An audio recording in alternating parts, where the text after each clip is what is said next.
Welcome everybody to episode 99 of the Josh Lopez Wrestling Podcast. Before we get started, if you want to send any congratulations or WrestleMania predictions or thoughts for next week's 100th episode of the Josh Lopez Wrestling Podcast, please send those via MP3 format at my email account, joshlopezwwe94@gmail.com. On the program this week, I'm going to recap Strong Style Ball from New Japan Pro Wrestling that occurred this past Sunday, and I'm going to give you a preview for the Sakura Genesis card that's happening this Sunday on Easter. Also on the program, I got my brother Adam Daley, the Punkster, coming on to talk about WrestleMania and more shenanigans and have our regular shooting the shit session. So that should be a lot of fun as always. I have a couple of funny clips that make you laugh or maybe not make you laugh. Who knows? We'll see. You're in for a fun show. We're one episode away from hitting the 100 mark here in the Josh Lopez Wrestling Podcast. This has been my 5th year officially as a broadcaster now. So as always, I want to thank you guys for the support. And you know what?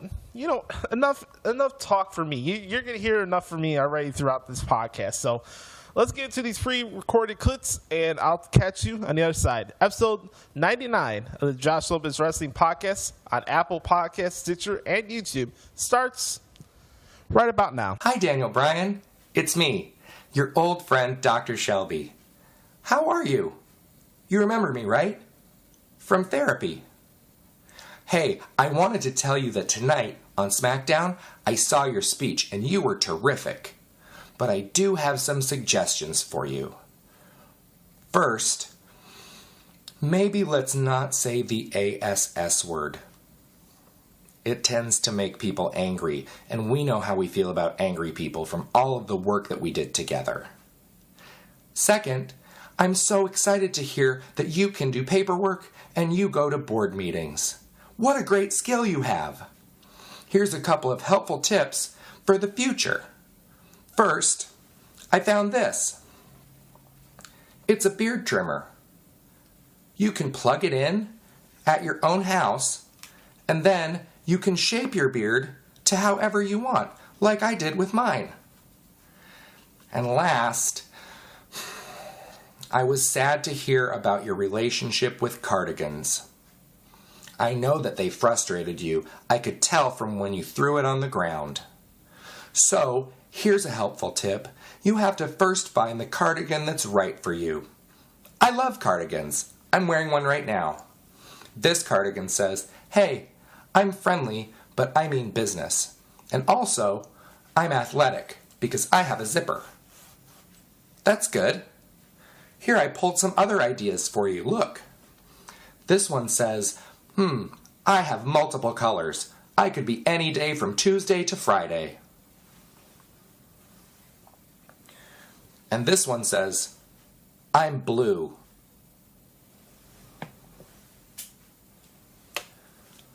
This one says, I'm big and tough and also athletic because of my zipper. So, don't mess with me, you. I feel like those are all good things to say. So if you want, send me a message and I can send you some cardigans to try on. I'm sure you're going to love them. Okay, well, have fun at WrestleMania. Maybe I'll see you again soon. Okay, bye-bye.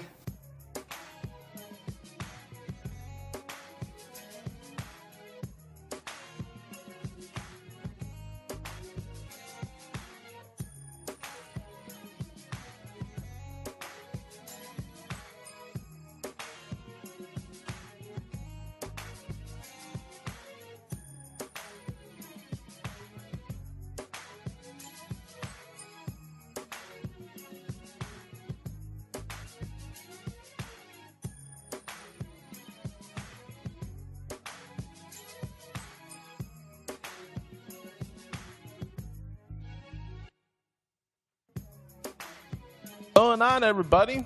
Welcome to episode 99 of the Josh Lopez Wrestling Podcast, officially here on this Good Friday. It's March 30th, 2018, and it's yours truly, the student of the game of professional wrestling, Josh Lopez, the media outlaw, here to talk about the world of professional wrestling. We are 1 week's time from WrestleMania 34. And we're also a week away from reaching our 100th episode here on the Josh Lopez Wrestling Podcast. Hope you guys enjoying your week so far. Hope you've been enjoying this build, if you will, towards the world to the road of the Mania of Wrestle. There's so much to get into this week, and I wanted to make sure I start off the beginning of this podcast talking about New Japan Pro Wrestling. I do have a clip I do want to share before we get to the Strong Style Evolve show, but there's a couple of business things I want to plug in before we get into our regularly scheduled programming. You can follow me on Twitter and Instagram at NotoriousJoshi. Make sure to send any of your questions or emails at joshlopezww94@gmail.com. If you want to be an advertiser for this podcast or my wrestling website, prowrestlingtranscriptions.com, you can send me an email at prowrestlingtranscriptions@gmail.com, and that's pretty simple.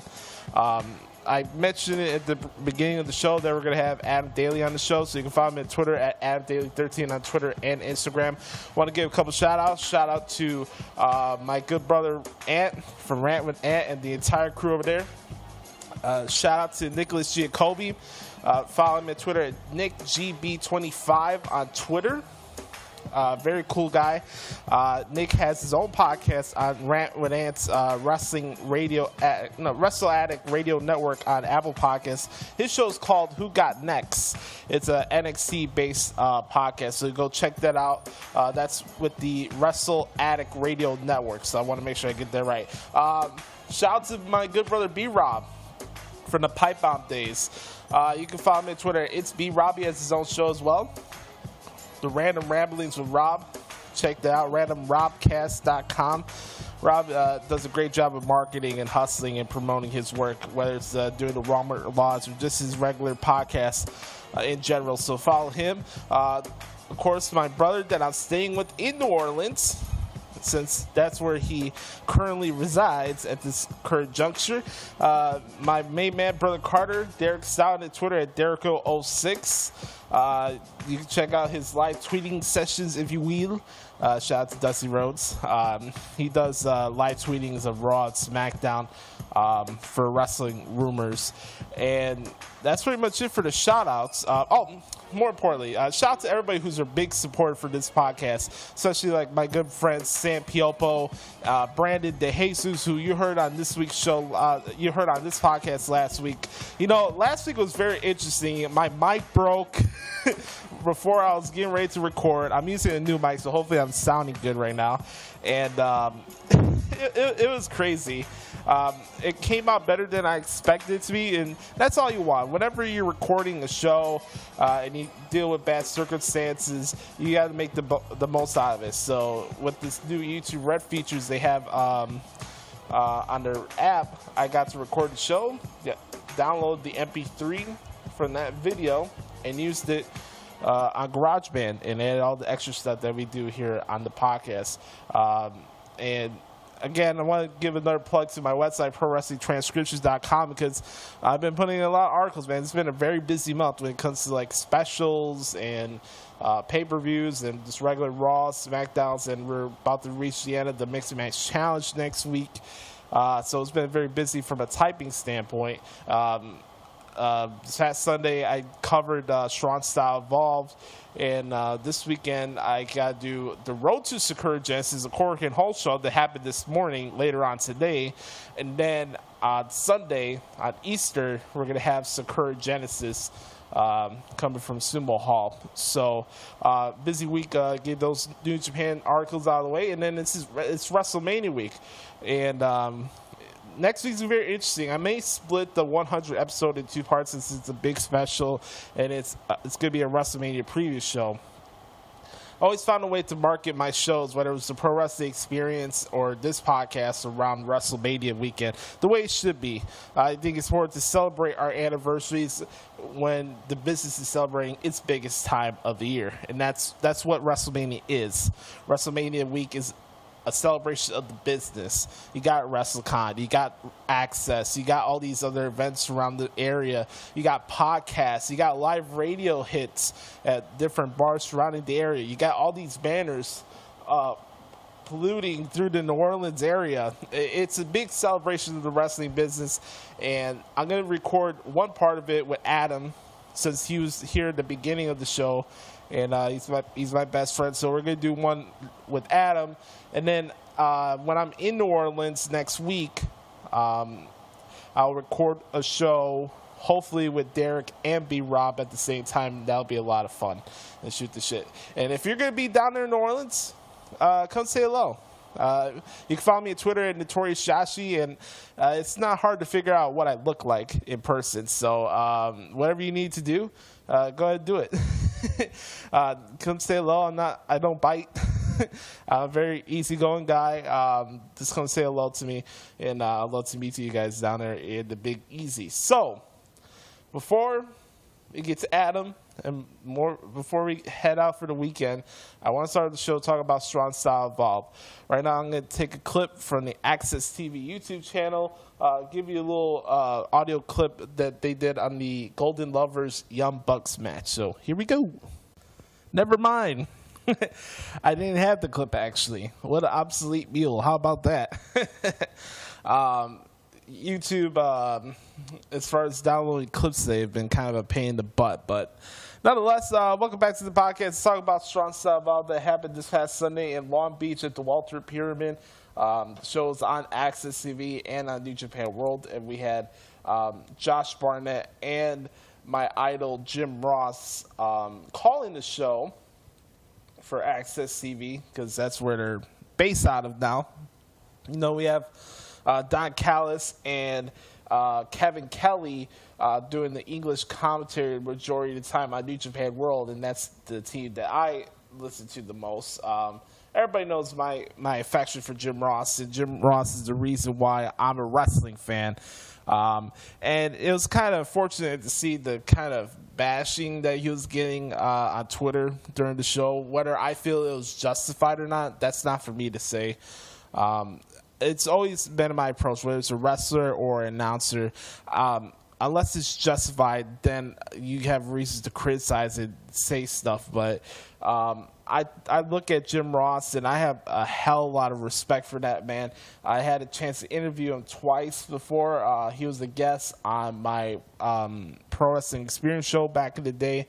And like I mentioned before, without Jim Ross, I'm not doing this. I always said if I was never going to be able to have a chance to be a musician, I was going to do my best, my very best, to make sure that I could be the next Jim Ross. You know, I never wanted to be a wrestler. I never wanted to be a wrestler. I never wanted to be a manager. I just wanted to be an announcer. So, and usually in this case, I would go on a rant, just call a bunch of people names and stuff like that. But you should just be ashamed of yourself. I just think in society in general, we should be ashamed of the way we represent ourselves, the way we talk, the way we treat each other, the way we have this pessimistic outlook on every little aspect of life. The racism that still stems in this country is just absolutely embarrassing. I could keep going on and on till the cows go home, but you know, not everybody's gonna be perfect. And to say that Jim Ross doesn't know anything about the product is bullshit, because he travels out to LA and records 4 or 5 Japan shows at a time in taping sessions throughout that weekend. I love Kevin Kelly. I love Don Callis. And it's not a conversation of which commentary team is better. At the end of the day, yes, we have our own preferences and what floats our boat, and that's perfectly fine.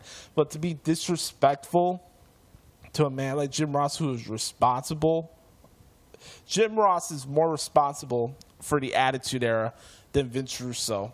You could call that a hot take. You could call me a hater of Vince Russo. You can say whatever you want. That's how I generally feel.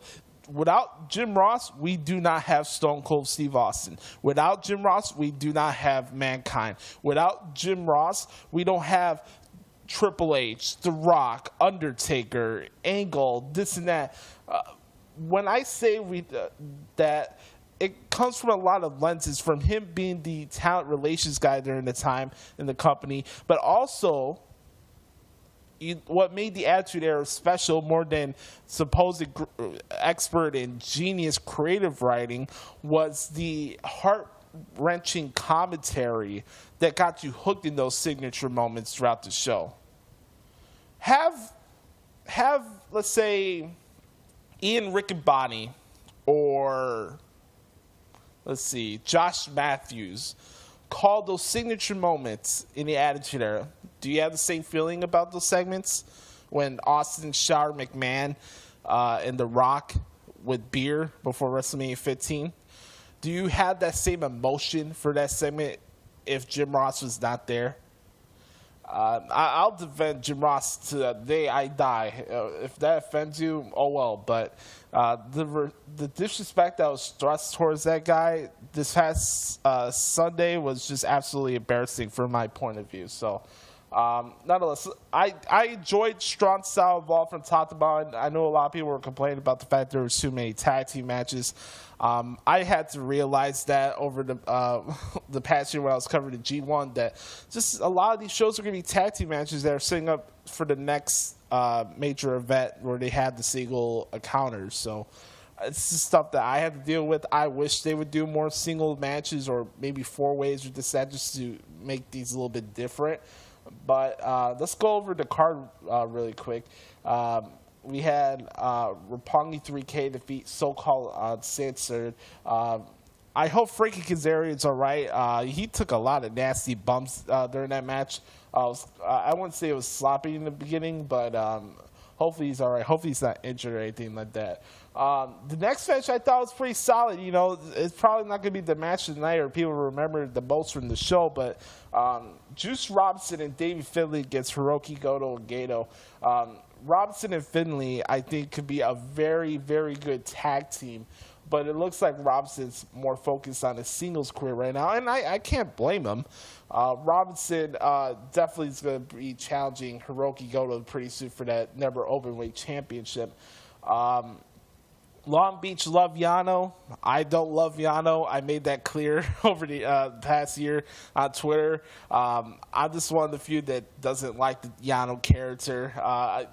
It's just my opinion, but I love the Killer Elite Squad. I love the heat they get. I'm one of those wrestling fans that like the booing. I like because for me it shows that wrestler is doing his job right and he's garnering the right reaction. I'm not one of those fans that just marks out and say this is awesome for a heel. Like if I was at a wrestling show and you're sitting next to me, I would boo the heels and cheer the baby faces. I'm just that type of wrestling fan. But I'm also the wrestling fan that appreciates good heels. But I'm not going to be chanting and like, let's go, Killer Elite Squad. Like, it's weird, you know? You're going to a wrestling show, you got good guys and bad guys. It's like, oh yeah, let's go, Killer Elite Squad. Let's go, Killer Elite Squad. Like, I don't ride with those folks. And I know that's a lot of the wrestling fans these days where the heels are the greatest thing ever. The baby faces just are horrible. But Killer Elite Squad got a lot of heat during that show. Speaking of heat, Cody Rhodes and Marty Scurll took on the Gorillas of Destiny. I thought this was a very good match. Cody did pick up the victory, beating Tonga Loa with the Crossroads. A very good match. Gorillas of Destiny are pretty good too. It was nice to see them on the show. And then we had this big ass 8-man tag team match where you had LIJ against Tanahashi, Kushida, Taguchi, and Dragon Lee, who you see a lot in Ring of Honor shows. I thought this was fine. Naito got a big pop from the Long Beach crowd, which was expected. Naito's one of the biggest stars in all of New Japan Pro Wrestling. And Sanada's been getting a lot of steam as far as positive momentum is concerned. Hiromu Takahashi is one of my favorite guys from the faction. And LIJ got the victory. Naito laid out Taguchi with Destino to pick up the victory. So a very, very good match. And then the final aspects of this show were very interesting for a lot of reasons. We had Will Ospreay against Jushin Thunder Liger. Originally, it was supposed to be Liger versus Rey Mysterio. Rey Mysterio got injured at a independent show and he wasn't able to compete. But he was at Strong Style Evolve, and he was watching the match from the ringside area. Will Ospreay defeated Liger. Very good match. Didn't overstay his welcome. Will Ospreay won. He's the current IWGP Junior Heavyweight Champion. And Will Ospreay, after the match, he's like, hey, you know, Rey Mysterio, I'll challenge you to a match. And you know, for me as a wrestling fan, I think that'd be really cool. You know, you have like a special like Dominion or the next G1 special that's happening in the Cow Palace on July 7th, which is crazy, by the way. Yeah, so this year's G1 special starts in San Francisco at the Cow Palace. If I was hired by a media company, I was making a bunch of money right now, I would go to San Francisco to cover that event. So that was really cool. And then Marty Scurll attacked Will Ospreay. They still have their issues with each other. And then he rips off Rey Mysterio's match. So you have four guys who are kind of intertwining, beefing with each other. You had Liger, Mysterio. We were supposed to have that match. Then you have the Will Ospreay card, and then you have Marty Scurll, of course, always lurking and trying to outsmart Will Ospreay. So good stuff there. And if it was a four-way with those four guys, I think that'd be tremendous. Now, this next match, for me personally, was my favorite match of the show. And if you're listening to this right now, you're probably saying, are you out of your mind with the main event? And let me explain. I love New Japan Pro Wrestling. I love New Japan. I'm not a Bullet Club mark. I like them. You heard me on this podcast before say I don't think the Bullet Club is everything that people make it out to be on social media and throughout the world. I respect their hustle. I respect what they do. I've been becoming more and more of a Young Bucks fan as the months come by. I love Kenny Omega. I enjoy his work. But I'm not a Bullet Club mark. And when I saw the lineup for the show a couple weeks ago, and they said they were going to have Minoru Suzuki, Zack Sabre Jr. against Okada and Ishii, I started marking out because these are the four top guys that I enjoy in New Japan Pro Wrestling. It's not a slight on Tanahashi or Naito or Omega, and you can see I'm out of my mind or whatever, but for me personally, these four guys are my main guys in New Japan. And the match lived up to every expectation I had for it. The Suzuki Ishii forearm war was tremendous. You know, we're leading up to the Zack Sabre Jr. Okada match on Sunday for the IWGP Heavyweight title. And for me, this is my personal favorite match of the night. The match that I thought was kind of underappreciated, and we're put in a bad position, obviously, but Jay White and Adam Page had a very, very good match for the U.S. title. Jay White is still your IWGP U.S. Heavyweight Champion. I thought it was a very good match. From top to bottom, I thought it was a very good match. And they had to get the crowd back in because, you know, as much as people are praising the Golden Lovers Young Bucks match, and rightfully so, a lot of people were really into that Okada Ishii and Suzuki Gun match. It wasn't just me. There was a lot of fanfare during that match. So I thought it was very, very cool of how New Japan went about it and how they structured the card. But for Jay White and Adam Page, you know, JR talks about this a lot. You got to maximize your opportunities. And these are two young guys who are not that well known on a worldwide basis. And Jay White, you know, got the U.S. title from Omega. He had that upset a couple months ago. And I just thought it was very, very cool. So shout out to Jay White and the Page. And then the Golden Lovers, the Young Bucks match speaks for itself. I would have cut off maybe 15 minutes of the match, but I think they almost hit the hour mark. There was a 60-minute time limit. Strong Style Evolve had a overrun on what was already a 4-hour show. And on a television show, good for them that they were able to pull it off. But it was a long show and it was a long, long match. But it was very entertaining. Golden Lovers, I I like their tag team. This feud was going on with the Bullet Club and Bullet Club, more specifically Cody Rhodes and Kenny Omega, are going to explode coming up a week from tomorrow at Supercard of Honor. I wish I was able to go to the show, but I'm going to actually take over next week, so that'll be a lot of fun. And by the way, I'll make all my predictions for TakeOver and WrestleMania, all that fun stuff next week on the 100th episode. So I just want to throw that out there for you guys listening at home. So I love the match. Golden Lovers defeated the Young Bucks. I thought they told a good story. But again, you know, doesn't make me a bad guy that I enjoyed the Ishii, Okada, Suzuki match more than the Golden Lovers Young Bucks match. Both matches were tremendous from top to bottom. I just had my personal preference. You know, I'm not a Bullet Club mark. I'm sorry, guys, but you know, back then I would judge people because like they would always show the Bullet Club down my throat on my personal Twitter account, and it's like, okay, I like them, but like, because I don't go on my knees and ready to give them a blowjob doesn't mean that I'm a bad wrestling fan. And that's always been my biggest issue with the Bullet Club. And a lot of times they're trying too hard to be the NWO. And I'm just saying Bullet Club is not perfect in my humble opinion. So that's my thoughts on Strong Style Evolved. I thought it was a very good show. If you haven't had a chance to watch it, go watch it on Access TV. They're going to have an encore version of it coming up tonight, I think, on Access TV. Go check your local listings. If you can't watch it on there, watch it on New Japan World. It's all uploaded on there right now.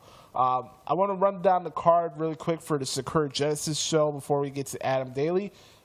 Here we go.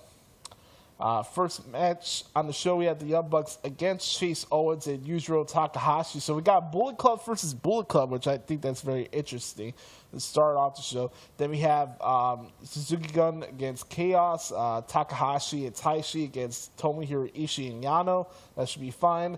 Third match is a three-way, no, not a three-way. It's a six-man tag team match for the never open-weight six-man tag team titles. We got the Grills, Destiny, and Bad Luck Falloway against Togi Makabe, Michael Elgin, and Taguchi. That should be a good match. The next match, I'm very excited for this one. Hiroki Goto, Jay White, Yoshihashi against Hiroshi Tanahashi, Juice Robinson, and David Finlay. That's going to be awesome. Wouldn't be surprised if that's the match of the night. And then the next one we have Suzuki Gun against LIJ. We have Suzuki and the Killer Elite Squad against Naito and Sonata and Evil. So, ooh, that's gonna be a fun one. I can't wait to transcribe that match. And then the first title match, the second title match of the show, we have a three-way match for the IWGP Junior Heavyweight Tag Team titles. We got the champions El Desperado and Kane Mero taking on Roppongi 3K against Hiromu Takahashi and Bushi. And then we have three more matches after that. IWGP Junior Heavyweight title match, Will Ospreay against Marty Scurll. Special tag team match, the Golden Lovers against Hangman Page and Cody. That should be a lot of fun. And then, of course, the main event, Okada against Zack Sabre Jr. IWGP Heavyweight Championship match. Live this Sunday, 9 matches on the Sakura Genesis card. Don Callis and Kevin Kelly will have English commentary provided for you. I will be provided the transcription on my website, ProWrestlingTranscriptions.com. Bookmark that right now. Sakura Genesis is one of their big specials for New Japan throughout the year. And, you know, they're bringing out a lot of pay-per-views and specials this year. So New Japan is making their name known out there. Speaking of outside WWE stuff, I want to give a shout out to Impact Wrestling. I thought they had a very good show this past Thursday, and I thought it was a very good show from top to bottom. So that concludes the opening monologue for this week's podcast. Hope you enjoyed it.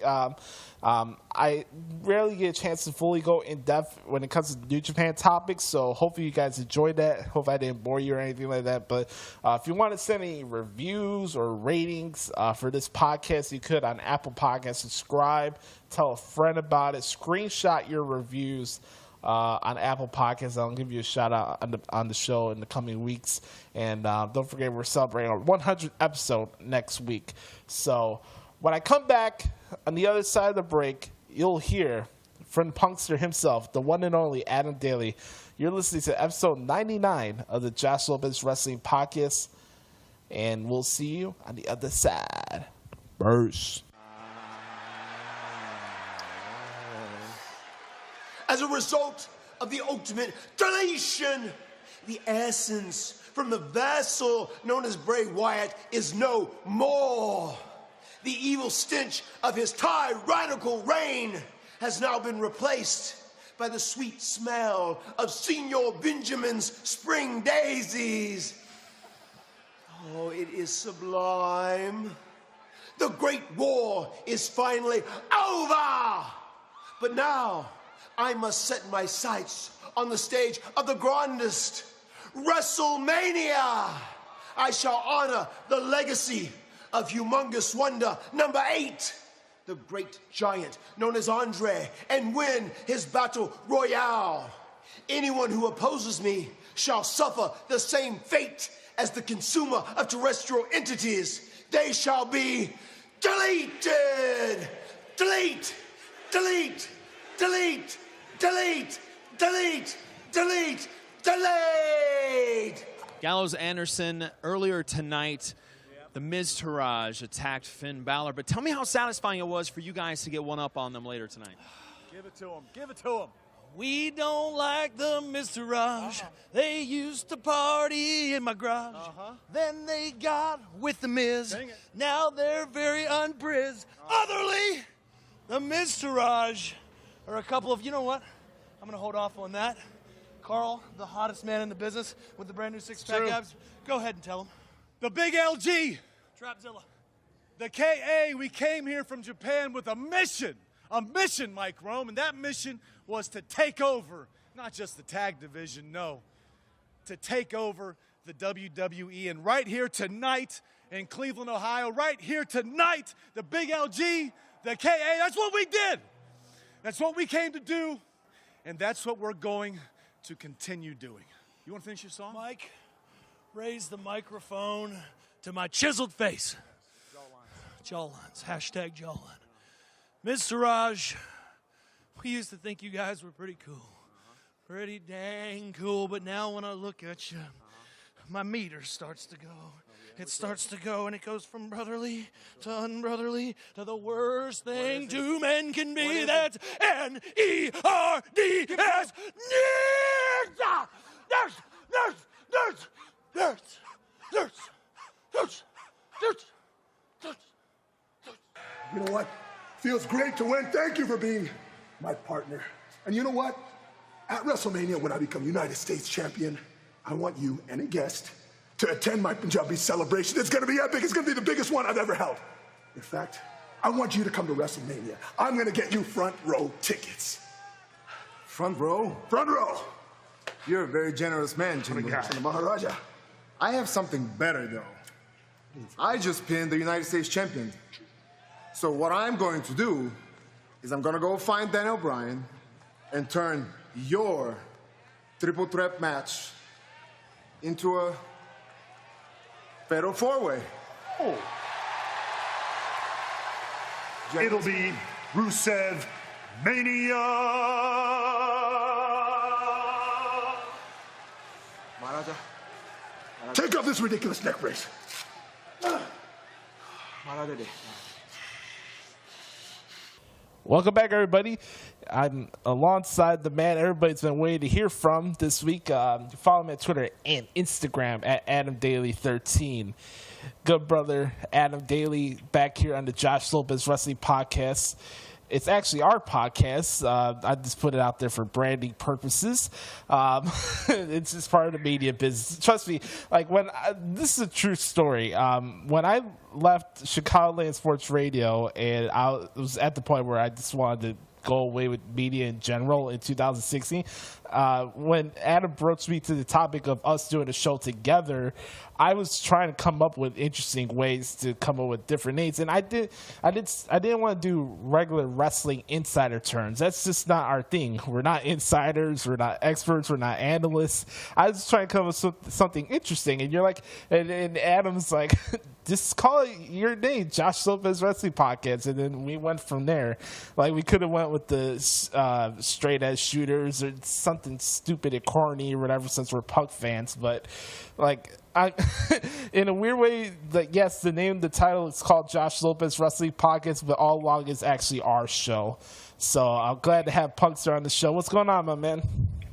Brother, that's a lot of humbling talk in the beginning, so let me set the record straight on that. I appreciate the intro, but listen, this is your show. This is your brainchild. I was privileged and honored to be a part of it for a long time, and still get to come on, every once in a while. But brother, this is your baby. This is your hard work. So this is absolutely, it is the Josh Lopez Wrestling Podcast. But as far as if everyone's waiting to hear my voice, guys, wow, no, there's better people. I mean, I appreciate it, but I'm a nobody. Come on, guys, you're better than this. Oh, man. We're reaching the 100 mark next week, which is crazy, man. Think about almost 2 years went by like this, man. It's insane.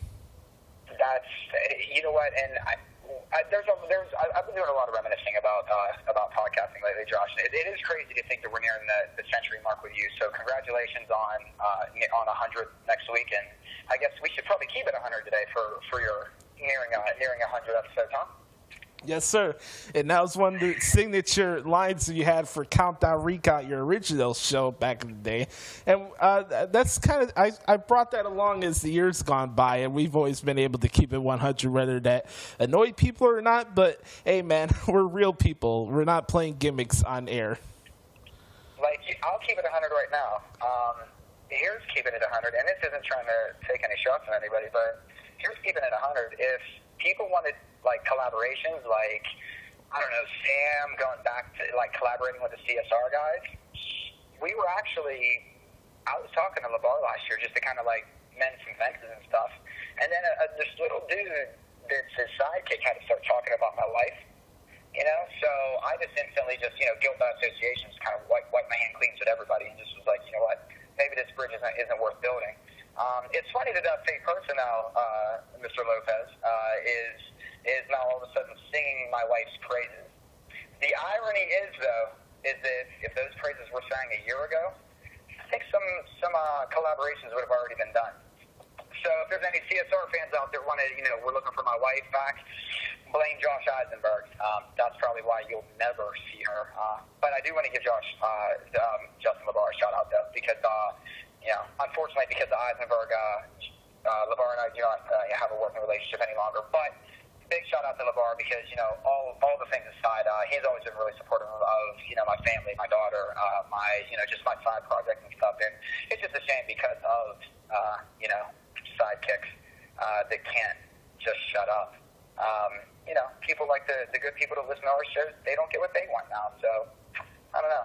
But shout out to LeBar, and like I said, it sucks when you can't have good, business relationships because of all the riffraff and the people that you surround yourself with, Right, and even before that tweet came out, I just found it funny that he had a tweet saying that, is there not anyone he phrased it, the dirt sheet world, that are not good people that always just want to spark drama.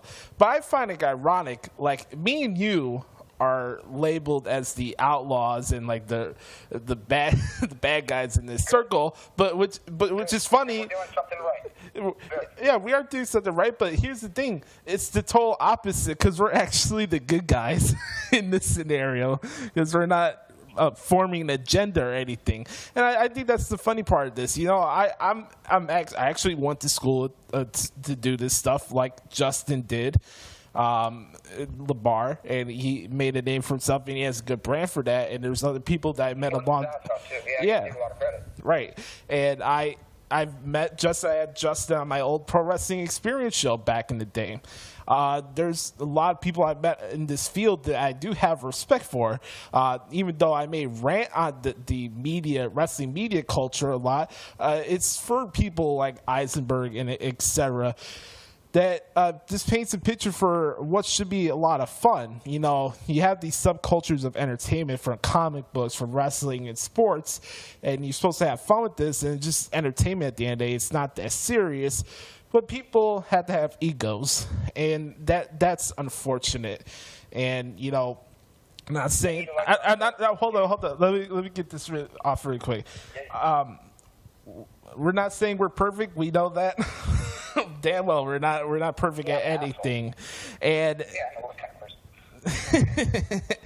but at the end of the day, man, like I just find it, the irony of him saying, "Is there any good people on wrestling media?" And he says dirt sheet culture. I've never been part of a dirt sheet. Did I ever write a rumor article before? Yeah, that dude still whines more about CM Punk than people that actually like CM Punk. Like, and you know, there's a saying that if you watch what everybody does, but you know, you claim you hate them, you just keep watching, you're actually a fan. Right. It's one of those where like he got it worse for that dude than actual CM Punk fans. But I mean, all that aside though, Josh, the one thing I do think is like, and that's why I completely drop off social media for the most part. Like, yeah, I mean, you guys could follow me. But my accounts are locked down. But you know, every once in a while I let people let people into my life, so to speak. But dude, it's not. The sad part is it's not just wrestling anymore, and because it wasn't just wrestling before. You know, there was always these subcultures of every genre and stuff. It's just social media has made it in such a way that it's high school. Yeah. And it's high school that we never graduate from, right? So it's almost. I feel like there are people that are stuck in a time vortex where right. they've we were talking about this, you know, the other night. I feel like people are stuck in this time vortex because to even still kind of, and this is coming from somebody that's you know, full disclosure, CM Punk Mark, I'm tired of CM Punk talk. Like, me too. It's old for people to still dig it up to use it as a talking point for either side, whether it's he should come back or he shouldn't come back, or who fucking cares? It's been 4 years. But because of social media, we're all stuck in this like high school time vortex where there isn't a summertime, so it's not like you feel like you're going on to the next grade. So there's no maturation process. And when you really step back and think about it, the years are starting to bleed together a lot more than what they used to. You know, I think for everybody, not for, you know, and you don't, and every subculture, not just wrestling. I can't even talk about like comics anymore with people because I don't really care who people's favorite Joker is, and I don't care why you hated whichever Joker is your least favorite. Because you know what? Here's the breaking news for everybody out there. Everybody has a different favorite Joker. Everybody hates a different Joker, and none of them really matter to me in the end. You know what I mean? Like, I like all of them for different reasons. I really don't care. But I mean, Josh, we're having this now with everything. It's not just wrestling. It's not. We're living in a society where, unfortunately, conflict creates clicks. You know, controversy creates cash. Right. Now it's conflict creates clicks, and then maybe those clicks create cash. See, we can keep doing this all day long. But at the end of the day, I'm tired of having people say either my name or my wife's name or my daughter's name on a fucking podcast or on social media, either negatively or positively, to wherever they're just trying to get some sort of favor off the people that are following them. So that's why I'm calling out to Logan for being a hypocrite. It's not really to start shit. It's just to make people aware he's a giant fucking hypocrite. But this is everyone though. You know what I mean? It's like I said, Josh. It's I can't wait for the world to be where it's not about the clicks anymore. You know, where we can go back to being, like you said, normal human beings that can find some sort of middle ground where we know we're not experts, but we know we probably watch a little bit more, but it's just fun to talk about. But it's, you know, there could just be we could agree to disagree. We can clown. I don't understand where everything has to be ego and everything has to be this person just wasn't a good fit in like 3 years of like land-basing someone. Then all of a sudden, just because a fan reaches out, oh yeah, we'd love to have her back. We got to stop this job as a society, you know. So, and that's everywhere. And it should, it should be a thing where that's myself included, guys. And Josh, I'm sorry, not to interrupt. You know this, Josh. That's why I'm like off social media. Life is so much better when you're not like addicted to basically when you spend your day caring what other people either think of you, or you spend your day, how can I placate the people on the internet? Right. What do you really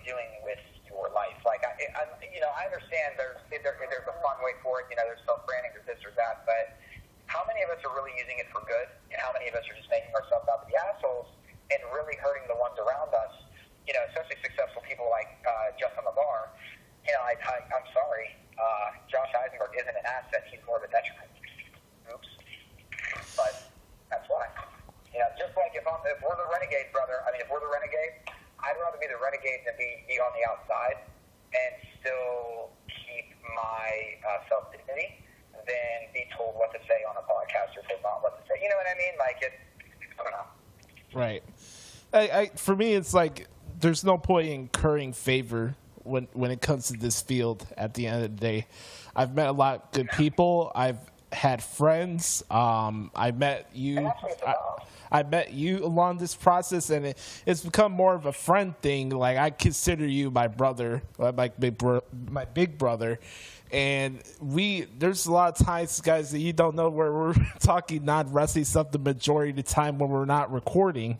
And yeah, we'll talk some wrestling here and there and that, but you're meeting people along the way, and you talked about your experiences in the past going to WrestleManias and meeting other people from other countries, and you became good friends with them. It's the same thing goes for me, and that's a fun part that I'm looking forward to next week in New Orleans. Where I get to finally see my friend like B-Rob down there for the first time, my old co-host from the Pipe Bomb that I did this show with. Like, he was like another liaison from you, because me and B-Rob, we didn't care. We had no filter when we were on that show. Colorful language and no F's given. That was our slogan at the time, unless we had to be monitored by Michelle, but that's neither here or there. I think just in the 5 years I'm doing this, I'm just realizing when you're actual broadcast and you do this for a living, you have to be comfortable in your own skin, but at the same time, that doesn't mean you have to fit in the cliques. Like you mentioned, there's a lot of high school that comes with the wrestling media, and even this is a funny story. And I told Adam this before. When I was in high school, I did not care about cliques at all. I'd never been a clique person. That's the last thing I want to be established with or have any involvement with, because that's just nonsense. I had one goal in high school, and that was to get accepted to the best music school in the country. Now, going to broadcasting school, and through this process being part of the media the last 5 years, I still had that same mindset where I'm driven to reach a certain goal. I have friends along the way, and if I have people that want to be a-holes along the way, they can go screw themselves as far as I'm concerned. That's the approach I go about it. I'm very easygoing. I'm a very chill guy, but I'm not going to kiss your ass to put me over and get clicks on my site or my pockets. That's not why I do this. I do this to spark a change and in this field, because there's a lot of staleness. There's a lot, like you said, high school cliques. And how many wrestling podcasts are out there that all sound the exact same with the same format? It's an echo chamber, man. It's an echo chamber, but dude, what I can't wait for is when my daughter is in like her 20s. Right. And I'll probably be dead by then, but let's just say I'm still alive.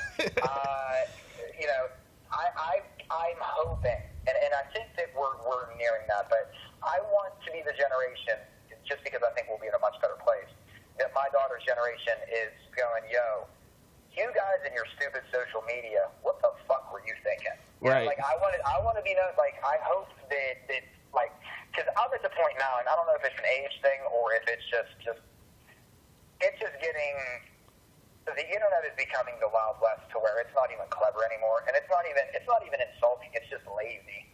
It's like that like people's tweets are basically the same that they were a year ago, 2 years ago, 3 years. It's very tiresome, and it's just kind of a negative and unhealthy atmosphere. So, and I think that's a lot of the reason why people just don't know how to communicate with one another now. Yeah. That's why people don't really know how to. You get into a public setting, half the people there have fucking anxiety because all you know is how to talk to people from behind a computer. Yeah. So I really hope that my daughter's generation, 20 years from now, she'll be we'll be looking back and saying like, wow, all you idiots in your podcasts and the tweets, and what the hell is wrong with all of you? I dream for the day, dude. I just think at the end of the day, to represent this era, that unfortunately a lot of people live in spite, and that's damning, to be honest with you. Well, and I think the other problem is that nobody ever listens to the other side, because typically the other side's screaming, it's problematic. Just because you scream doesn't mean you're right. Right. Nobody's trying to talk, and nobody's trying to listen because nobody wants to get screamed at. Yet at the same time, so there's a lot of problems. That, again, it's like I keep saying, it's time that we stop blaming the media. It's time we stop blaming this, that, and the other thing, and start really doing a lot of looking in the mirror and realizing, like, wait a minute, let me take a step back for a second and just check myself. And I think that's what that's the reason why we opened up with what we did, was because it's just all about relationships in a way. And like I said, guys, like Lamar and I were kind of building back a bridge that was burnt for reasons that aren't really nobody's business. But we were building a bridge back, and it was a really cool thing. We're actually getting ready to have lunch and stuff, and then somebody had to open their mouth last year, and it was a much different tune than what they were speaking last week, and they just totally ruined it all. So guys, maybe let's just and I'm not talking to anybody in particular. I'm just talking to society in general. Like, when are we just going to stop this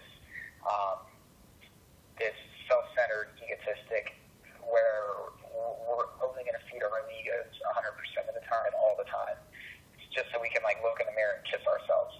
It's a very unhealthy. It's very Patrick Bateman-esque, and it's an unhealthy society. It's an unhealthy mindset that nobody is trying to correct. I can actually speak about mental health again. I got a letter from my attorney, so I can speak about my personal experiences. So listen, coming to someone that's fucking clinically insane, I know fucking mental health problems when I see it. And there's a lot of people that don't realize it that have mental health issues. I'll just leave it at that. Yes, sir. I didn't get a chance to talk to you when Daniel Bryan came back. Well, he's been here, but he got his clearance a couple weeks ago to go back into in-ring competition. I haven't had a chance to get your thoughts on the whole thing. They announced this past Tuesday that Daniel Bryan will indeed wrestle at WrestleMania with Shane McMahon against Kevin Owens and Sami Zayn at WrestleMania. What's your thoughts on that, and just the angle they've been going through so far? Well, let's see. My answer is going to be the answer that makes everybody in the wrestling world mad, so I guess this is why I'm the outlaw of the bunch. Listen, I love Daniel Bryan. I love, I was already kind of past him wrestling, but I'm glad that he's back. Now, I'm not going to sit here and mark out and say, listen, it was a great moment. I'm not going to say I didn't mark out. It was cool. Once the news broke, it was awesome. Like Sam came home gangbusters, like, Joe, Daniel Bryan's cleared. Like, it was really good to see everybody excited again. I don't want it to be. I hope it doesn't turn into all about Daniel Bryan, where it's like prototype. Like, yeah. I don't want this to become another polarizing issue where here we go all over again. And this has kind of been my fear. So I'm excited to have him back. My fear is here we go again with not injuries or anything like that. It's going to be fans versus podcasters versus WWE versus videocasters versus everybody knowing better, and that gets tiresome. That really does. But I told you this. The joke that I had about Daniel Bryan coming back, it was a great moment. I'm glad to see him back. As a fan, absolutely, I love seeing him back. But I don't think we need him in any kind of I don't necessarily want Daniel Bryan in championship storylines. I would almost like Daniel Bryan in marquee matches.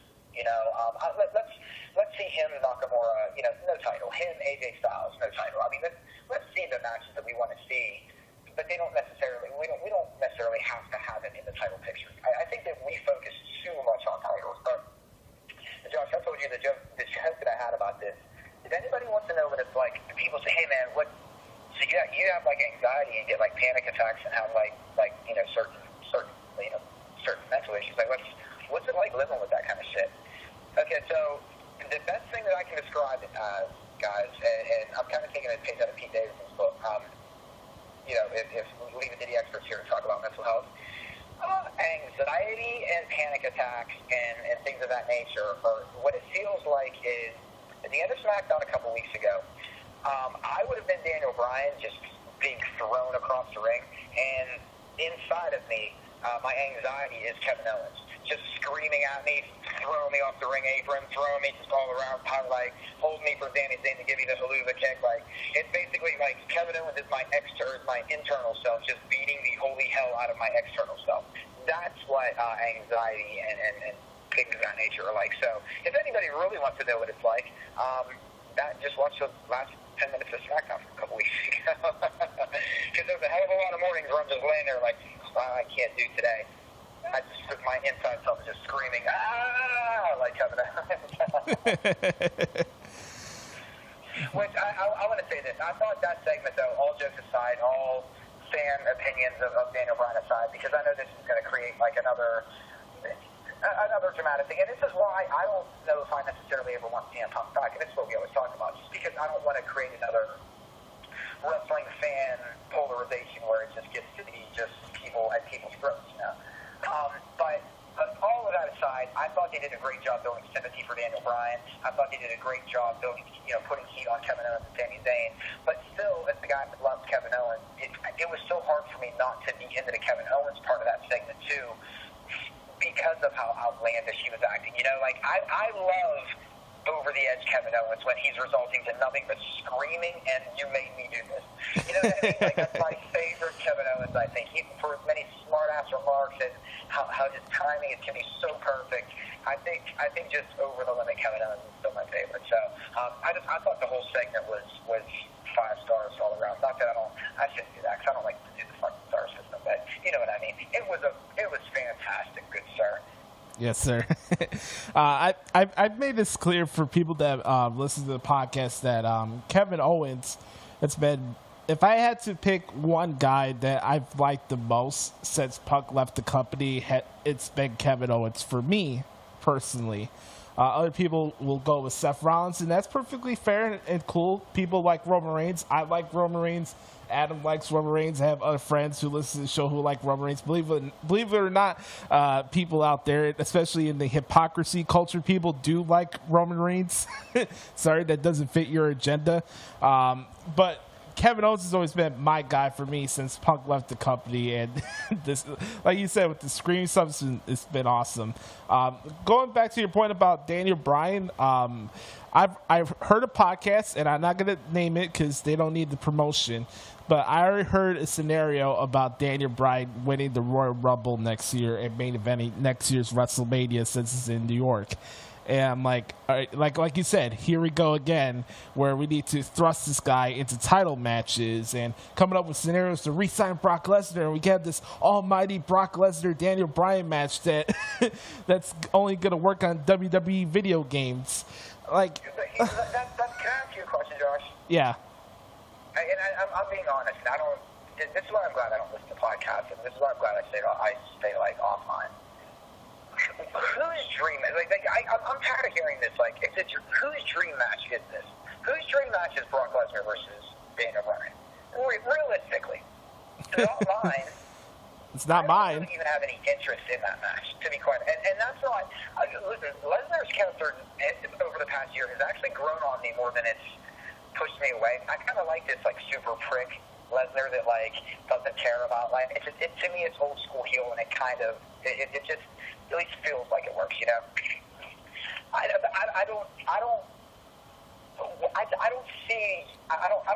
understand. I guess the payoff. I don't understand what people's. Why instantly is that the match that all of a sudden people want to talk about? Well, it's just the justification to make Daniel Bryan the face of the company. But if you think about it, Daniel Bryan's already been a face of the company in this process, even while he's been injured. Look at the amount of ambassador work he's done outside the company and going to different charity places. Hell, I watched a video on him on YouTube the other day where he was in India promoting a tour and stuff.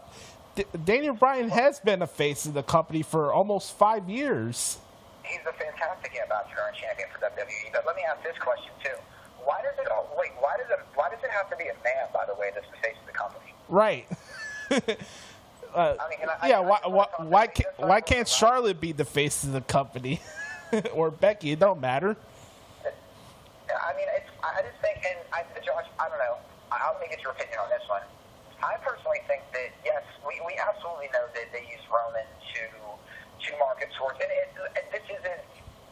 Roman is the guy that is marketed more towards kids. We know that. Let's just call it there's nothing wrong with that. You know what I mean? That's where guys like that. But we're in an era where I almost feel like there's more than one face to the company, and I say that because Roman Reigns is going to handle certain media outlets. You can have Xavier Woods go handle certain media outlets, and by no means am I saying is Woods the face of the company. But if you're talking about sending somebody to Nerdist or IGN, or if you're going to E3 or E3 something like that, yeah, you're sending your boy. You're sending Xavier Woods. You know what I mean? Because he makes the most sense for WWE. If there's a metal fest or something like that, obviously Jericho, Rollins. So one of the metal guys. I think there's multiple faces for the company right now, and that's what's a beautiful thing. Like, we can argue, okay, well, who's the man in the company? But that's not for us to care about as fans. Because at our age demographic, the man is never going to be who we want it to be. Because the man, obviously it has to be a man, I guess, since that's where we're at, is going to typically be for the children. Right. I just don't think the face of the company necessarily always has to be a man, though. But that's neither here nor there.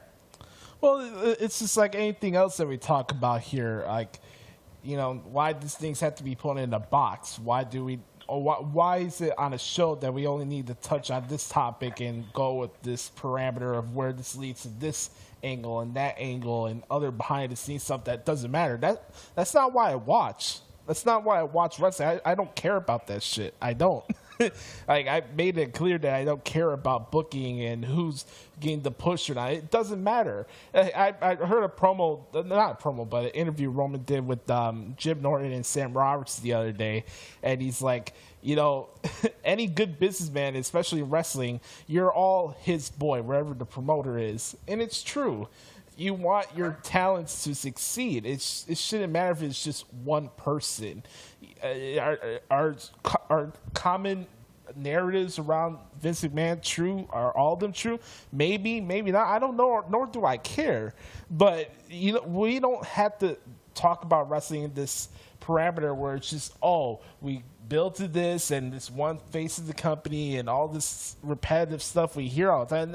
And that's the stuff that I got tired of when I was in the pipe bomb and stuff like that I did in the past. It's like, where's the evolution of the talking points in wrestling? We have prisoners of their own mind, brother. That's why people are prisoners of their own mind. Exactly. And it's just frustrating, man. Like, I'm happy Daniel Bryan's back, and I'm very excited to see Daniel Bryan make his return when I'm in New Orleans and watch that in person. I'm very excited for that. But I'm not rushing him to be the main event of SummerSlam this year or something stupid like that. Like you said, if you want to do a singles match with Nakamura, or you put him on Raw and have him fight Seth Rollins or whatever, cool. I'm fine with that. But let's take our time. I'm just happy for him, the person, that he's able to wrestle again. And, this is what he wants to do. And why can't we have him back almost in the same fashion that Shawn Michaels came back? It was 4 years that he was away. When he came back, other than that first initial world title run, he didn't have another championship run. No, he had title matches, but he never had the title. That's right. Title matches, never had a title run. Yeah. But I would argue had better matches, more memorable matches, right, and probably more historical matches than he ever had. I just, and that's where I'm not saying titles don't matter, guys, because, I know that wrestlers, not podcasters, not all of us marks that do this and think that we know it all, but right. Talent does get upset when, we say that titles don't matter. Titles absolutely matter. I feel that we have to understand that titles matter more to talent than they should to us fans. You know what I mean? I think that we're so short-sighted when it comes to championships and what a title actually means and what it means to carry that title. Like, we just think, throw the title on somebody because that's what we want. Well, can they handle the workload? Can they handle the media load? Can they handle the appearance load? You know what I mean? It's different. It's a different playing field. It's a different game. And I just don't think that any of us are fully understand that. At least I know I don't. I won't speak for anybody else, but I'll be the one that'll at least keep it 100 and say I have no idea how, what it would be like to be WWE champion or WWE Universal champion. And, and you can scoff all you want about Brock Lesnar's work schedule, but there's a hell of a lot of media appearances. He got a little bit of a cakewalk, don't get me wrong, but you get what I'm saying, Josh. Once the title's off of him, it's going to go back to the old ways of whoever has the title is going to be going to do the Make-A-Wishes. You get what I'm saying. Right. So that's Daniel Bryan's topic. He'll be in a tag team match at WrestleMania with Shane McMahon and Kevin Owens and Sami Zayn. I sent you the picture the other day of the Mower of Lawn T-shirt on Facebook in our little messaging thing. It was awesome. It's the greatest T-shirt. Dude, last summer when I was cutting my grass, that was a running joke. I was always like, there was always a Matt Hardy joke involved anytime I was going to cut the grass. Then as the summer went on, every time I would take my daughter out and then we would go outside, just play in the yard. The running joke was, who are you ready to walk with Elias? And so the two signals are basically, all right, let's go Vanguard, one it up. So thanks, Matt Hardy, for basically Matt Hardy and Elias, including verbiage into my vocabulary now, for doing outdoors work. Appreciate you guys. I got to get that Mower of Lawn shirt, man. Yes. That's what I mean. That's gold. I thought Matt was funny on Monday. He's like Bray Wyatt's laying through the sweet dandelions of Senior Benjamin. It's so good. No, the sweet dillies. I had fun with the Ultimate Deletion. I had fun with it. I had fun with just the way it was presented. I thought it was. I had a good time. It was tremendous. Chair of wheels, everything, and then they have a great picture of Michael Cole in the Vanguard 1 screening thing they have. I thought that was pretty funny. Absolutely. A villain or something like that, or just like targeted or whatever. Yeah. So good. So good. Oh man. But WrestleMania coming up. Man, let's think about it. I'm leaving to New Orleans a week from tomorrow. So where we're at 8 days, somewhere around there. Yeah. No, you're. Well, yeah, I guess we're about. From the show. No. From the show, yeah, we're about. Today's Friday, so we're about 9 days away. Yeah, man. I'm looking at WrestleMania, and they announced, you know how they have like a big week on USA Network and stuff, like they have all these like extra programming and stuff. So let me run that down really quick. For those who won't be in New Orleans, they're gonna air a slight recording of the Hall of Fame on Saturday night. Originally, they would do it after the Raw after WrestleMania. So they're recording the Hall of Fame on Friday. That's what they've been doing the last couple years. So on that Saturday night, the 7th in April, they'll air a portion of the Hall of Fame ceremony. If you don't want to sit through 4.5 hours or 3.5 hours of the Hall of Fame ceremony on the network next Friday, you can watch an hour recap of it on the USA Network the next night and go through that. You have like they've been doing the last couple of years, they're going to do 1 hour of the kickoff show on the USA Network, which I think is pretty cool. Kind of bring back that Sunday night Heat vibe where you actually see what the pay-per-view stage looks like and stuff before the show goes live on air. I think that's cool. And I wonder with Ronda Rousey now being in the scenario, I think they'll even try to convince people to buy the pay-per-view as opposed to the network, which I think would be weird because you would rather pay $9.99 than whatever the pay-per-view price is. But I would not be surprised with Ronda Rousey and people not knowing how to use technology these days that they actually buy the pay-per-view. So more money in WWE's pockets, I guess. So, and you know what? Not to interrupt, but let's think about all the programming that you've already rattled off. Not to mention the network, not to mention WrestleMania, and the programming that you've yet to rattle off. Still, right. We're only paying $9.99 a month, and I get it, cheap plug, whatever.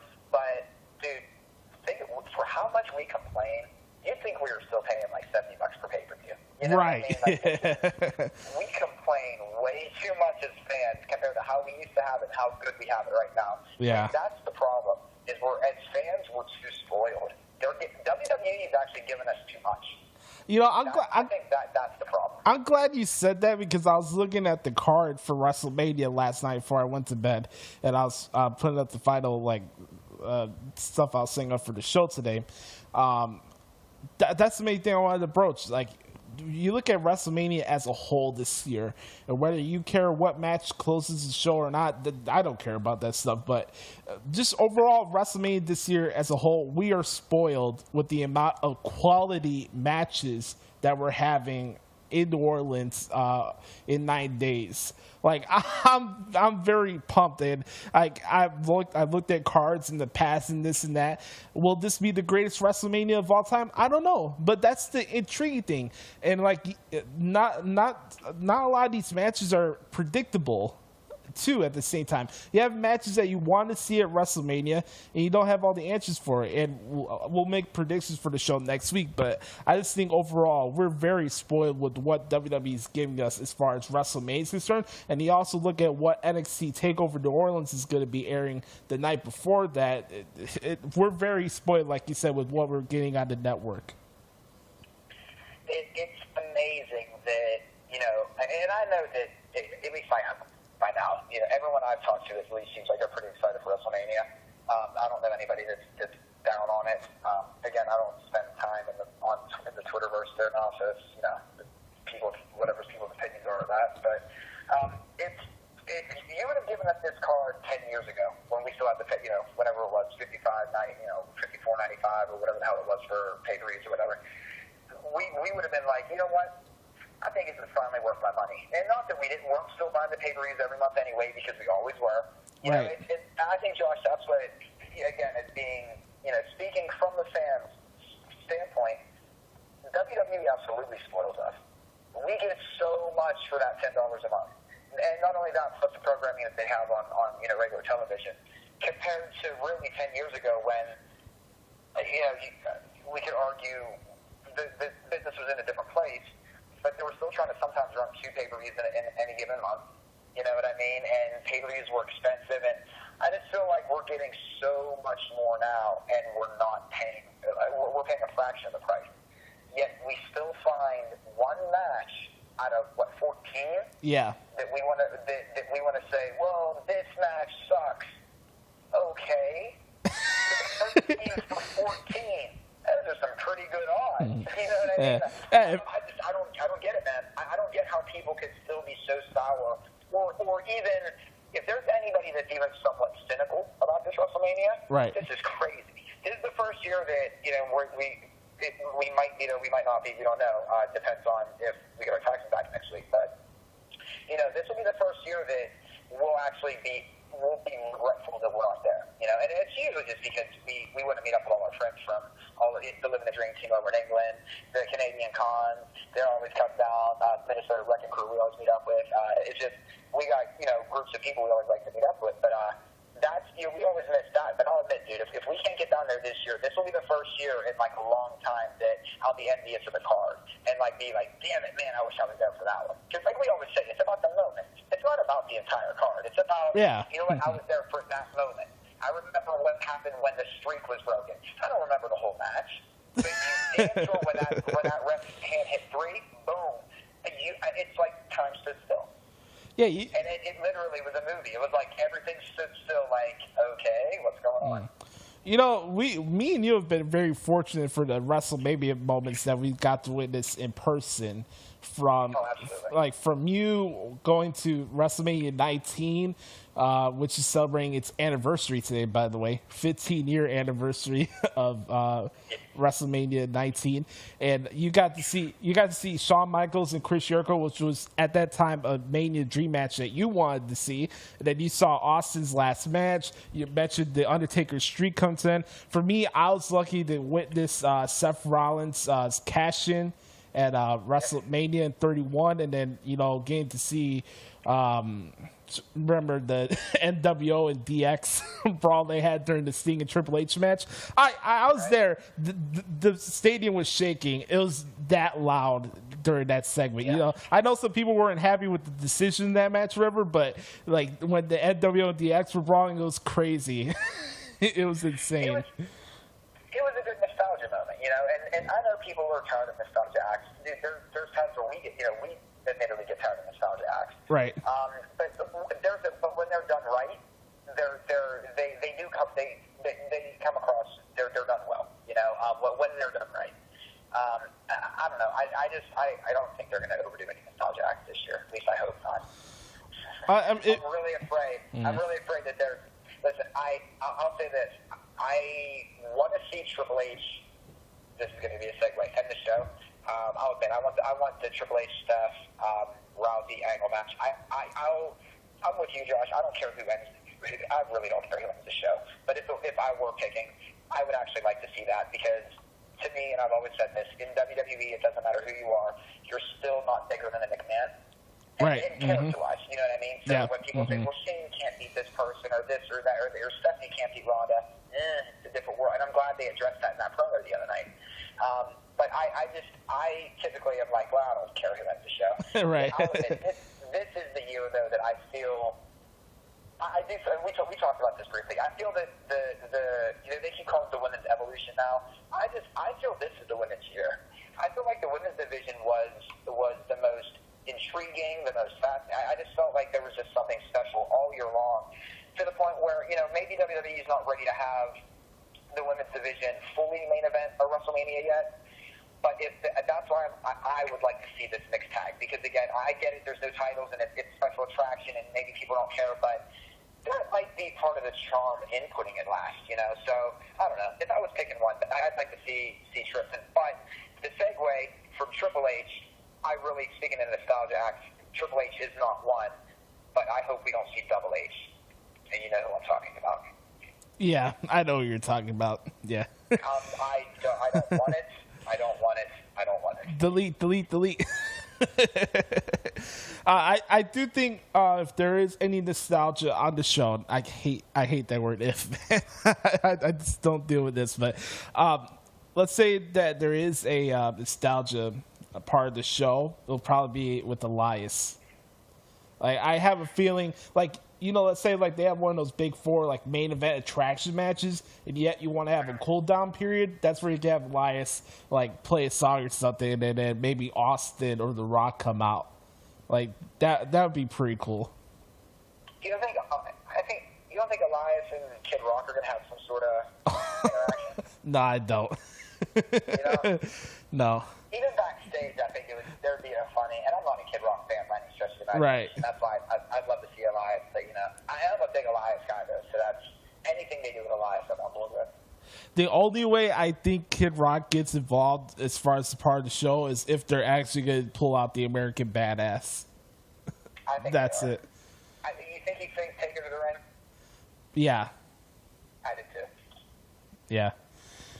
But I'll be using the bathroom. And I don't mean that, listen, I'm sure there's Kid Rock fans out there. I mean, I don't mean any disrespect, obviously, to The Undertaker for that, but at age 38, I think my Kid Rock CD, Such Stress CD, his debut, I think it's collected enough dust that I don't want to dust it off. Speaking of music, I recommend this for people out there. Go check out Mike Shinoda's dropping some tracks now, and heard he's gonna do some concerts down the road this summer too, which is pretty cool. So shout out to Shinoda. Good to see, and it's good to see that Linkin Park is still gonna go on without Chester. And I know some people are kind of, oh, you can't do that. No, I think they should. I think they absolutely should. Yeah. But who the hell is any of us to tell them what right. people want to do? They have like 18 number one singles, and you're going to tell them not to go on? Come on, man.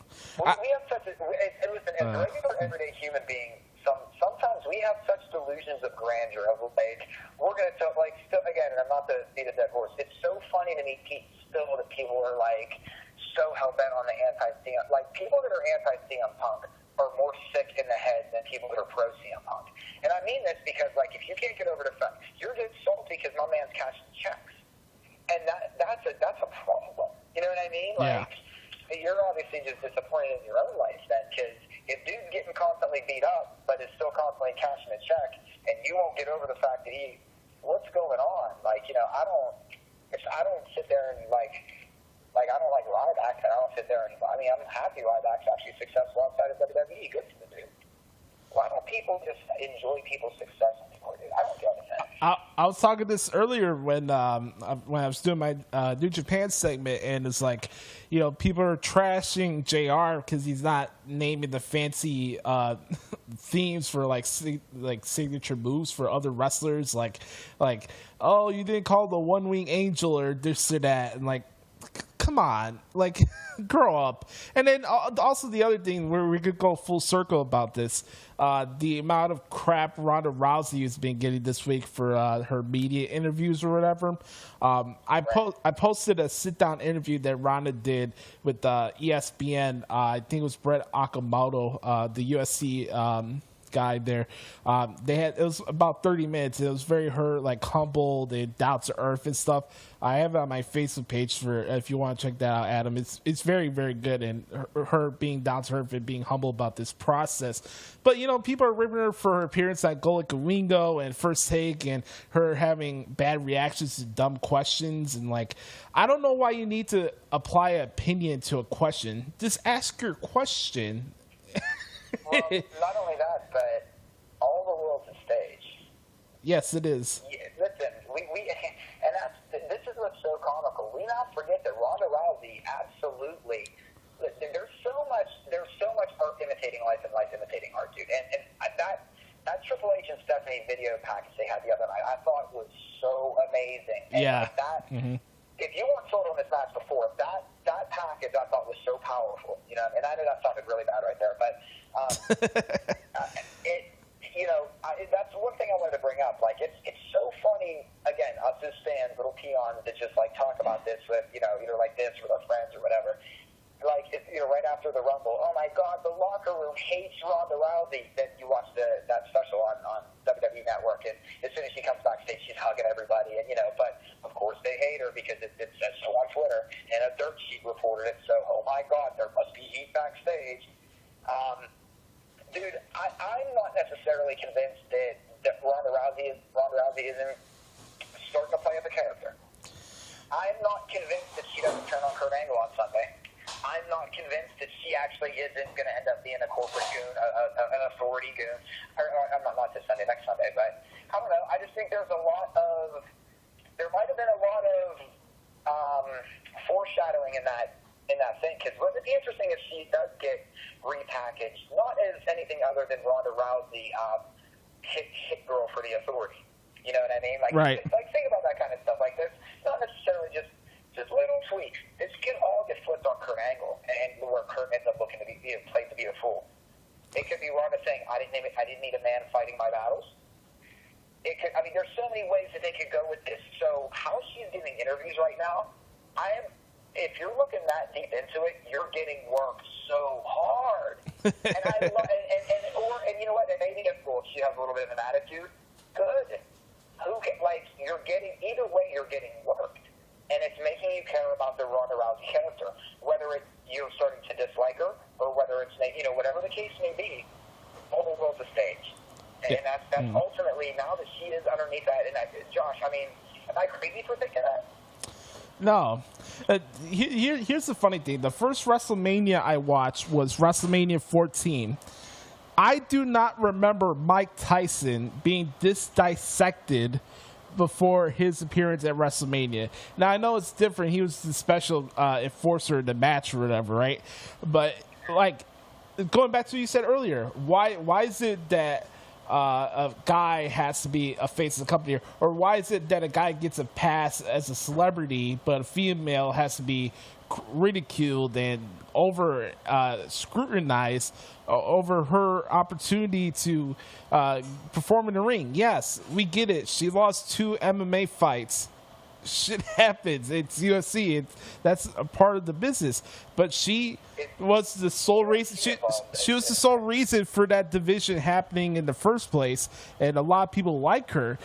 But I don't remember Mike Tyson or any other celebrity that was involved in WrestleManias in the past that had been this ridiculed like her. So she must be doing something right. Listen, Mike Tyson towards the end of his career, and I was a Mike Tyson mark, and I'm not proud to say that because of his extracurricular activities outside of the ring. And as I get older, it is harder for me to separate those things. But at the same time, he's a much different person now. So it's I'm glad that I was a Tyson fan. But dude, his last like 5 fights were all jokes. Right. That's not taking anything away. That's not taking anything away from Mike Tyson. But after he got out of prison, he was a shell of himself. A shell. So look, UFC is something that's constantly evolving, and nobody was on Chuck Liddell's ass like this when all of a sudden, UFC was changing a little bit more where guys were getting a little bit more technical. It wasn't just about the guys that could knock you out. It wasn't, and when Liddell started getting smacked around, you weren't hearing stuff like this. Right. And it goes back to, and here's the other double standard, Josh. The same statement is made from a man, it's confidence. From a woman, she's catty and she's a bitch. Right. Mm-hmm. Right? Yep. It's just a double standard. That's all it is. If this was Brock Lesnar, it would be he'd be intense, or it would be because Brock's just an ass kicker and that's just a comment. But because it's Ronda, and I hate to say this, but because it's a woman, she's going to get criticized a little bit heavier. That's the unfortunate fact of it. It's a double standard, but it doesn't mean I have to like it. That's just absolutely ridiculous. No. I hate it. That's what is so amusing about, at least for me, dude, like society in general right now, not only with the Me Too movement, but the Time's Up movement, and just everything that you're really seeing start to shake down. Men that are the real cowards in humanity, like the real men that are cowards, are showing their true hand. Because if you weren't supporting women before, but all of a sudden now you're supporting women, you're just doing it because you're just trying to be trendy, I've always said that I was a feminist because it's just believing in equality. And people would always rip me for it. Oh, we were fucking feminists. Yeah, I think men and women are equal. That's all that it means. Right. In a simplistic form. So I don't know. I just think there's a lot of guys, and Josh, that's why I talked about if WWE isn't necessarily ready to have women totally main event, just a women's match main event WrestleMania. Maybe that would be a good way to have like the mixed tag match or only because that way there are some guys out there that will, to the end of time, think that women are inferior, and it's a way of thinking. I'm absolutely not going to support it, condone it, or whatever, but it's just a way of thinking, just like any other way of thinking that's out there that unfortunately you're not going to change. It's just unfortunate that people are very transparent now. Like that's what I love about 2018, whether it's ignorance on race or gender equality or the LGBT community or whatever it is. People are extremely transparent with their ignorance now, and it's been very easy just to be like, oh, okay. You know what I mean? Like, yeah. It's been easier just to pick out the fakers and the people just trying to get the clicks. Clicks, give me the clicks, Josh. I need the clicks. I need the follows. I need followers. I just deleted like 800 followers from my Twitter. I did. I could have done like 200 something or something. Tremendous. But we gotta have followers. You're not anything in this world if you don't have followers, Josh. Yeah. Yeah, I'm gonna make a FOBO network and I'm gonna market it like ESPN. Give me a break. Let's finish with something positive, though, and I'm glad I have you on here because I was thinking about you during the segment when it came to Miz TV. And again, week in and week out, I keep saying that Miz continues to further stamp his road to going to being a first ballot Hall of Famer. And by the way, congrats to Miz and Maurice, who had their birth of their baby Monroe, baby daughter, the other day. Yeah, the It Baby is here, man, which is really cool. But going back to the Miz TV segment, I just thought it was gold. And the stuff with the Miz and then when Miz brought up that he was a better IC champion than Mr. Perfect, I was thinking of about you the entire time. And just the heat in that segment, that was awesome. I was wondering if they were going to go there, and when they did, I was like, thank you. Thank you. Anytime they talk up Mr. Perfect, my heart warms a little bit more. But how about like the heat and stuff, like Bo Dallas was pissed and then Curtis Sack? So I actually thought blows were going to be thrown. It was great. Yeah, it was. I mean, they had people, I think, hook, line, and sinker with that one, too. Right. And then the beatdown that Brock gave to Roman to start off the show again, which I thought was pretty good. And then Roman got some shots in with the chair as well. By the way, I heard this on Cheap Heat the other day, and they were talking about, like, what's this with Roman Reigns being suspended, then he could show up and this and that. Well, didn't you hear Paul Heyman say that Roman Reigns' suspension has been, revoked? Like he's fine, he's cleared, he could come back, and then Roman Reigns showed up. Did that go over people's head? Like, you talk about, they're not following through with continuity and storylines. You're not listening to the freaking promos. I liked it. It's all, there's no continuity. We got to worry about this. We got to worry about that. They didn't type a plot hole. Oh, but there's one dude wrestling for the tag team championships. So right. And I know he's got a mystery partner, and I get it, guys. But I mean, it's ironic, and I don't say ironic. It's funny, and it's peculiar sometimes, the arguments that people pick online. Yeah, like the reason the charm of wrestling is that it's not supposed to make sense. You got oily guys wrestling in a match that's determined in the back, and you're trying to make logic out of this stuff. Like, come on. Yeah, it's ridiculous. That's what I said. Like, I mean, he's still not back yet, but you know, we watch a product that a dead wizard comes back once a year to defend his yard. You know, I mean, come on, guys. That's always. I'm not saying there isn't times where, yes, absolutely, listen, criticism is good, opinions are good, and I'm not saying there isn't a place, but right. Like, I've been doing this for 4 years now, and there's some circles that are still talking about the same exact thing, and it's like they haven't moved on. They haven't even, like, opinions haven't changed. And I'm not saying that opinions should change, but I mean, typically after 4 years of something, you at least get used to something. You know what I mean? And it's like, you think still that Roman Reigns wrestled like this is his first WrestleMania. Like, that's where I don't know. Yeah, he's never had a good match. But yeah. And I'm not even really like a big Reigns fan, but I do think he's entertaining. You know what I mean? Like, I wouldn't put him in like my top 5 personally, but do I think he's top 5 in the company? Yeah, absolutely. You know, so I don't know. On that note, people are going to go, well, what do you mean by that?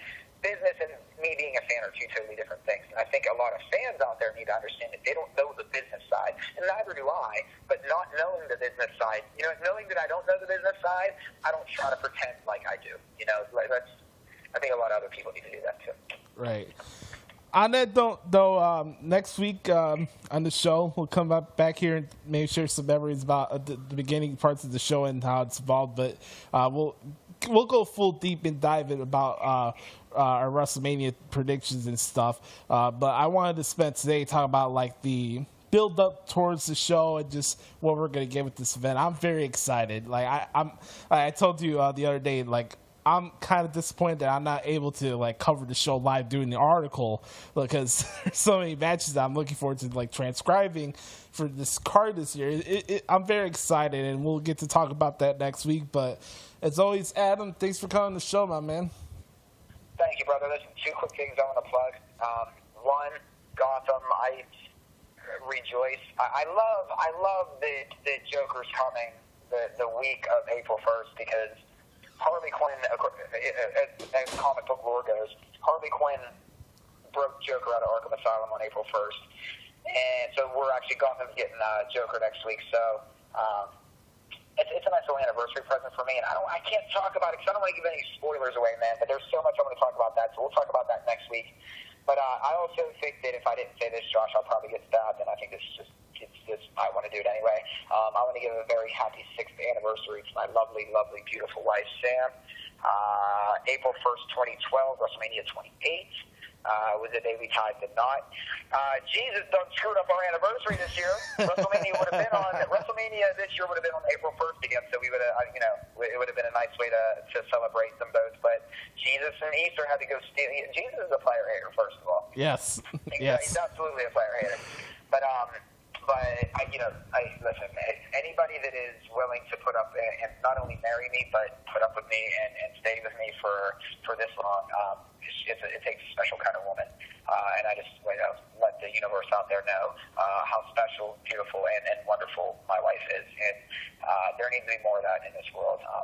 Relationship-wise, I hear so many people always complaining about, I don't know, I got the most wonderful wife in the world, so I'm a very fortunate guy. That's why I don't care when people shit on me online, but you're damn sure not going to say nothing about my wife and then trying to retract it 2 months later just to look good for our fans. Love you, baby girl. You're totally right about that. She is a special woman, and we had a lot of fun when Sam was on the show, where you guys were in different rooms and stuff. We had that split show and split screens and stuff. that was a lot of fun. But happy anniversary, bro. That's awesome. Appreciate that, brother. Thanks for having me on, man. I appreciate having me on. Congrats. This is the Gretzky episode. This is 99. Yes. So congrats. This is the last one worth double digits. Congrats, good brother. 100 ski is going to be set off. I feel that second chapter of your career now, and this is where we really see you take off. So I'm proud of you, man. Thanks, bro. I love you, man. Like you said, man, Wayne Gretzky and Dan Hampton, 85 Bears. all works well with the 99s. I appreciate that, man. And Mike Ditka. Don't forget Ditka. Yes, that's right. Alabama boys, Ditka. Ladies and gentlemen, thank you so much for checking out episode 99 of the Josh Lopez Wrestling Podcast. You can subscribe to it on Apple Podcasts, Stitcher, YouTube, wherever you get your podcast from. I'm on Twitter and Instagram at Notorious Joshi. Bookmark Pro Wrestling Transcriptions. I am covering a Japan show on Easter because even though Jesus is a player hater, I still have work to get done. I still have other stuff that I got planned up after WrestleMania, which I'm very excited about. I'm actually doing data and typing stuff at my main wrestling buddy's tattoo shop, so I'm looking forward to that. I'll keep you guys posted when I come back to New Orleans. But next week, looks like I got a tattoo parlor to visit up in Chicago, huh? Yes, you do. But check this out, guys. Next week, I'm going to split the show in 2 different episodes. The first one, the 100, you'll listen before I leave to New Orleans, is one with me and Adam previewing WrestleMania. And then the second part, when I'm down there, may form maybe a table for 3 or table before with Brother Carter, the obsolete mule. Hopefully Adam's down there too, and then B-Rob, he's gonna be down there as well. So I'm gonna give you guys 2 episodes to celebrate 100 next week, and we'll get ready for WrestleMania, baby. It's the best time of the year for wrestling fans. It's a lot of fun. Hope you guys enjoyed today's podcast, and hope you get a laugh out of the clip that I'm going to air at the end of this podcast. So for Adam, I'm Josh. Thank you guys so much for checking out episode 99 of the Josh Lopez Wrestling Podcast. Remember, you have one life to live. Live your life the way you want. You're the director of your life story. Period. Peace. So beneath the mohawk, underneath the tough-talking persona, and behind the bad attitude, is an old-fashioned mama's boy who just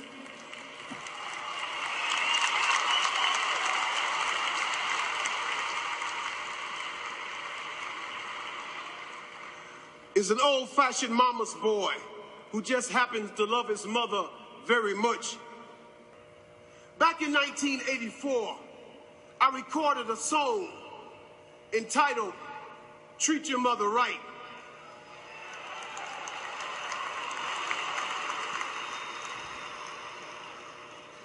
I dedicated that song to my mother.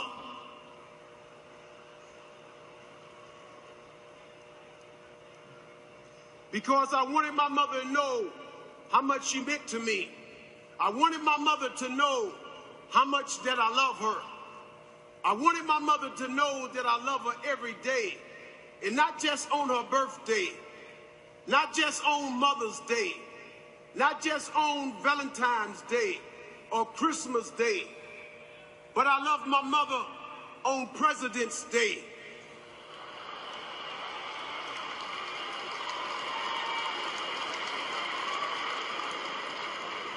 I love my mother on Election Day, on Labor Day, Independence Day, Columbus Day, Earth Day, Memorial Day, Flag Day, Groundhog's Day, April Fool's Day, New Year's Day, St. Patrick's Day, and yes, even on Father's Day, I love my mother.